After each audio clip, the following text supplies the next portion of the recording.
నిర్వహిస్తా.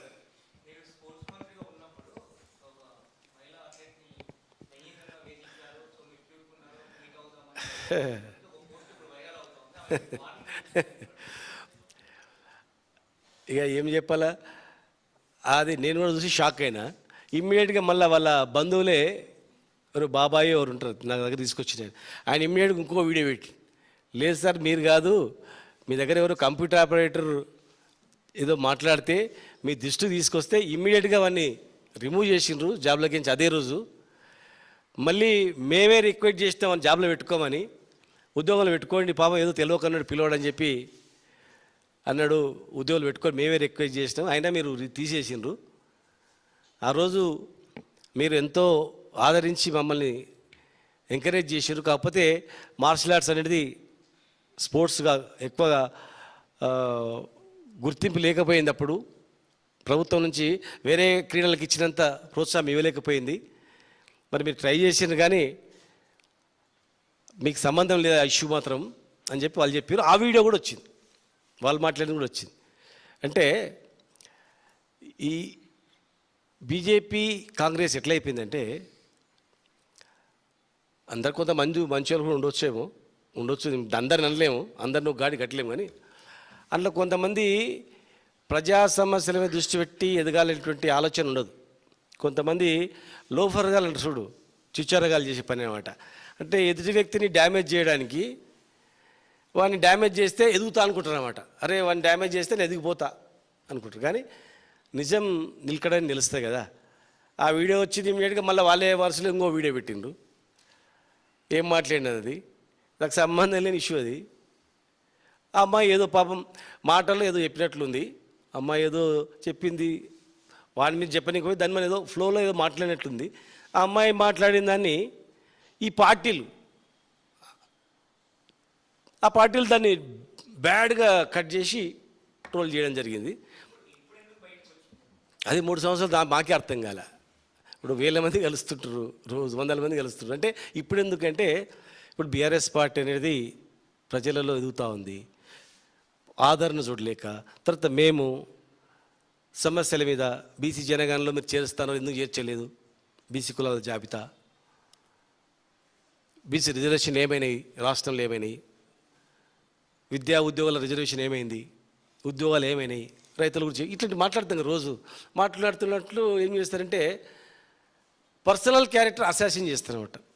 కొందరు కాపెట్టుకుంటారు గుంతకాడి నక్కలాగా, అబ్బా దొరికారా ఇది పబ్లిసిటీ చేద్దామని. కానీ అబద్ధాలను ఎన్నిసార్లు పబ్లిసిటీ చేయగలుగుతారు చెప్పండి. ఆ అమ్మాయి ఏదో తెలియక ఫ్లోలో ఏదో మాట్లాడింది, పేషిలా అని చెప్పడానికి అన్నదో ఏమన్నదో దానిమని. అమ్మాయి అన్నదాన్ని అన్ని ఇంటర్వ్యూ పక్క పెట్టి దీన్ని ట్రోల్ చేసి ఇదన్నీ కొంతమంది 2 పార్టీలు అఫీషియల్ ట్విట్టర్లో పెట్టి చేయడం, ఇటువంటివన్నీ కూడా చీప్ ట్రిక్స్. మేము న్యాయపరమైనటువంటి యాక్షన్ తీసుకుంటాం. చట్టపరమైనటువంటిది ఖచ్చితంగా మేము చట్ట ప్రకారం ఏం చేయాలో మా అడ్వకేట్స్ కూడా మాట్లాడుతున్నాం. వాళ్ళు ఆ 2 పార్టీలు పబ్లిసిటీ చేసిన దాని మీద మేము ఏ రకంగా చేయాలనేది లీగల్గా యాక్షన్ తీసుకుంటాం. అలా అటువంటిది అన్నీ కూడా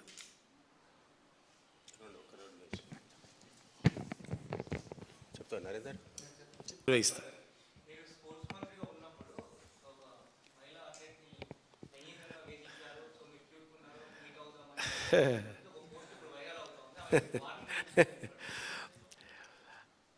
ఇక ఏం చెప్పాలా, అది నేను కూడా చూసి షాక్ అయినా. ఇమ్మీడియట్గా మళ్ళీ వాళ్ళ బంధువులే ఎవరు బాబాయ్ ఎవరు ఉంటారు నా దగ్గర తీసుకొచ్చినారు. ఆయన ఇమ్మీడియట్గా ఇంకో వీడియో పెట్టి, లేదు సార్ మీరు కాదు, మీ దగ్గర ఎవరు కంప్యూటర్ ఆపరేటర్ ఏదో మాట్లాడితే మీ దృష్టి తీసుకొస్తే ఇమ్మీడియట్గా అవన్నీ రిమూవ్ చేసిండ్రు జాబ్లోకి నుంచి అదే రోజు. మళ్ళీ మేమే రిక్వెస్ట్ చేస్తామని జాబ్లో పెట్టుకోమని, ఉద్యోగాలు పెట్టుకోండి పాపం ఏదో తెలియకన్నాడు పిలవడని చెప్పి అన్నాడు. ఉద్యోగాలు పెట్టుకొని మేమే రిక్వెస్ట్ చేసినాం, అయినా మీరు తీసేసిండ్రు.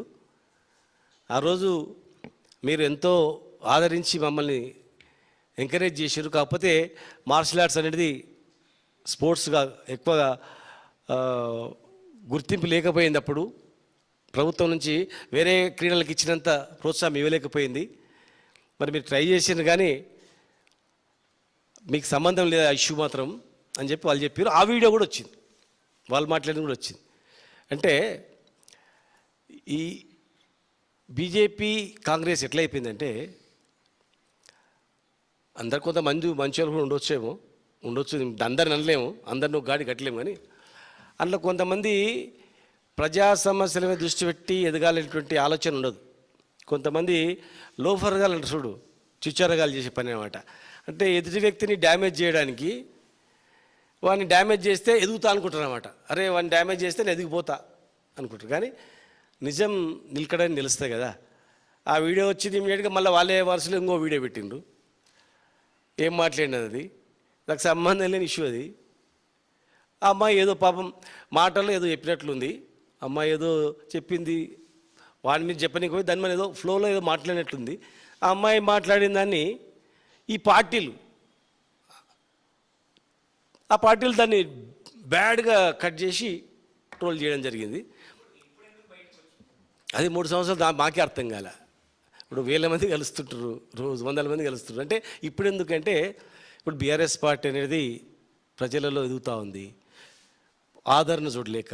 తర్వాత మేము సమస్యల మీద బీసీ జనగణనలో మీరు చేరుస్తానో ఎందుకు చేర్చలేదు, బీసీ కులాల జాబితా,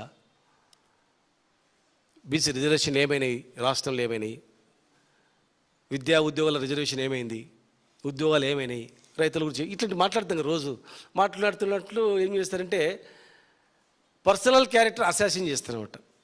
కొందరు కాపెట్టుకుంటారు గుంతకాడి నక్కలాగా, అబ్బా దొరికారా ఇది పబ్లిసిటీ చేద్దామని. కానీ అబద్ధాలను ఎన్నిసార్లు పబ్లిసిటీ చేయగలుగుతారు చెప్పండి. ఆ అమ్మాయి ఏదో తెలియక ఫ్లోలో ఏదో మాట్లాడింది, పేషిలా అని చెప్పడానికి అన్నదో ఏమన్నదో దానిమని. అమ్మాయి దాన్ని అన్ని ఇంటర్వ్యూ పక్క పెట్టి దీన్ని ట్రోల్ చేసి, ఇవన్నీ కొంతమంది 2 పార్టీలు అఫీషియల్ ట్విట్టర్లో పెట్టి చేయడం, ఇటువంటివన్నీ కూడా చీప్ ట్రిక్స్. మేము న్యాయపరమైనటువంటి యాక్షన్ తీసుకుంటాం. చట్టపరమైనటువంటిది ఖచ్చితంగా మేము చట్ట ప్రకారం ఏం చేయాలో మా అడ్వకేట్స్ కూడా మాట్లాడుతున్నాం. వాళ్ళు ఆ 2 పార్టీలు పబ్లిసిటీ చేసిన దాని మీద మేము ఏ రకంగా చేయలేనిది లీగల్గా యాక్షన్ తీసుకుంటాం. అలా అటువంటిది అన్నీ కూడా.